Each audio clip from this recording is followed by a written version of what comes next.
In this video, I'm gonna be giving you the best guide you need for the latest mode, Onslaught and Kingdom Rush battles. So what are we waiting for? Let's get ourselves into it. I would like to talk about what is Onslaught and how does it work. It's a special gameplay event where players try to finish waves before the opponent does, and any player who doesn't kill all enemies after a short period, which is 5 seconds after the opponent does lose a life. So the specific rules which you should know about this mode is after one player has cleared all enemies on their side, including spawn enemies from the towers and boosters, the opponent has 5 seconds to finish off theirs.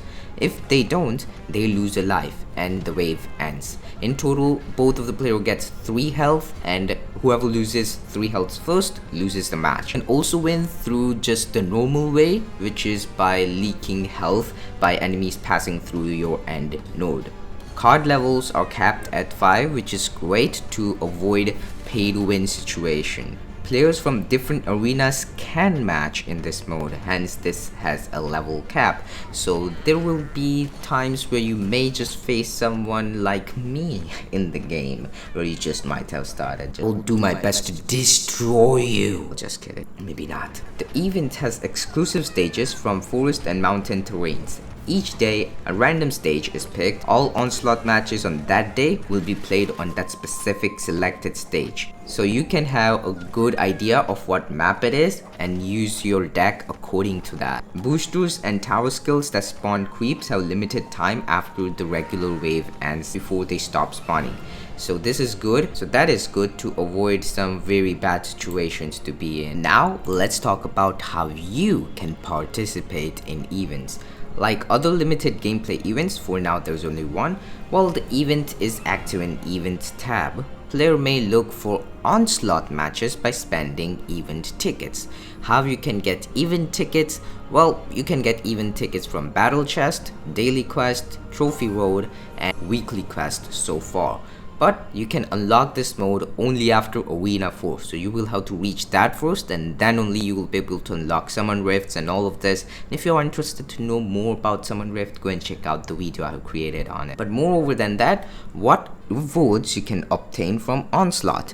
Winning matches in Onslaught events grants players summon scrolls for Summon Rift. There will be even more events in future, like a big number of coins event, and there are going to be very interesting things. So stay tuned for that. But now I'm going to talk about what are the best and the worst picks for this entire mode and what you should always think of doing while playing this mode. Let's start off with the best towers. The top 3 towers in my opinion in this entire game mode is on the top, it's Necromancer, because Necromancer is just broken at the game right now, kind of pay to win, but there are ways through which you can actually try to counter it. It is not going to be that easy because of the Death Rider and all, but yes, there's going to be Necromancer, there's going to be Glacial Druids, there's going to be Royal Archers, Dwarf is also there. I like to see Dwarf in S tier in my opinion, if you can use it well enough, because it's not great DPS output yet.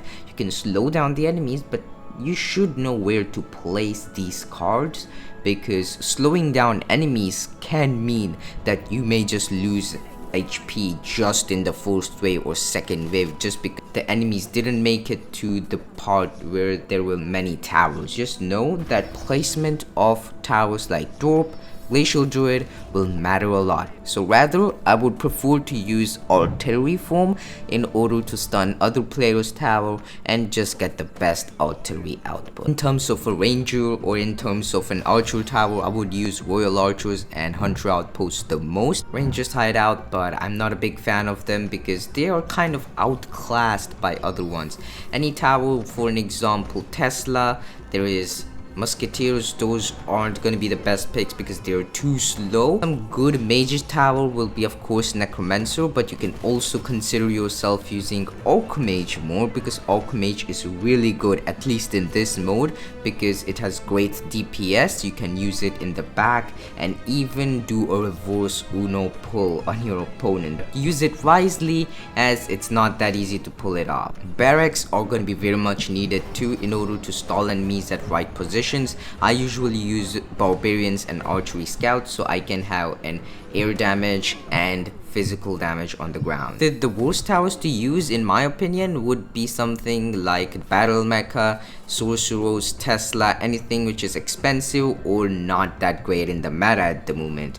Avoid using those types of towers. Anything else than that, you're fine. In my opinion, the best heroes will be the dragons, of course. There is Ice Cult, there is Berisad, there is Ashbite. All of these three are going to be great, but yet in case if you face those types of enemies, always try your best to just counter it through boosters, because boosters are really powerful at the moment and you can have a great chance to beat them with any booster. For an example, Dragon, Smasher, Troll, Zerkers. These are really good in specifically this mode, and you can even delay your opponent's wave just through that. So try to make your opponents suffer through your booster picks, I would consider, or use something which helps you. For an example, Mighty Tower. Any other known dragon heroes I would consider Allura and Hacksaw are the best two picks which you can use in this mode. Brawl is on third. I would avoid using Deirdre because she is very slow in attacking and she is more of a support type of character, so rather use any damage output. You can use Hacksaw's insta-kill ability to kill enemies like Yeti and all of those other enemies. So just focus and micro them like a sniper, just going in and just trying to kill that one buff enemy as soon as possible, which makes the level so much more easier. So always remember these tips, which are going to be very crucial in terms of your gameplay. Now we think about the spells. The damage spells like a Thunder and a Rain of Fire did got a huge nerf. I believe Thunder is quite better than Rain of Fire, so I would consider using one of those. And then other tools, you can use something like Sabotage and Icy Ground, or Polymorph and Icy Ground, depending on what you need. If you need to kill enemies as soon as possible, if that's your strategy and way to go for this entire mode, rather use Polymorph. If you are trying to just deal with enemies no matter what armor type it is, use Sabotage. It can be helpful too, but yes, I would prefer Polymorph of Sabotage, but Sabotage just covers more area. It depends their strategy. I will recommend you 3 decks which I have created and I use the most in this mode and have found some great results with it. Here's the first deck. I like to use this deck as an aggressive deck, as you have Necromancer in it. Basically, your main goal is to play as much fine and defensive as possible. Necromancer is going to be your main target to be upgraded as soon as possible, so you can send off skeletons on opponent's side and overwhelm them by the time you get into wave 2 or 3.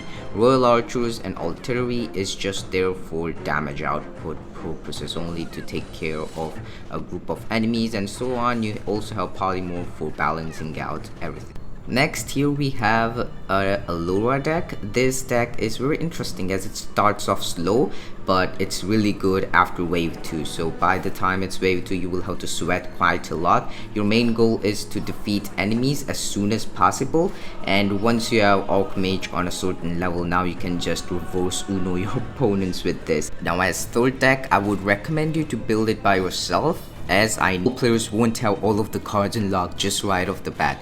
So always try to have one AoE artillery in your deck. The good towers, which I already explained, anything combination, you can always be creative and test out new strategies, but these are 2 which I use. If you have dragons, try to place a dragon in your deck too, which is definitely gonna help you. But while using dragons, always remember that the ground area control will be very less, so you will need to focus on that. Key and microing is the key to victory. And at the end of this video, this is everything I would like to say. Consider subscribing for more Missing Kingdom Rush Battles content for future. It helps me out a ton, as these videos take a lot of efforts to make. With it, go and check out my other videos, and until there, keep on rushing.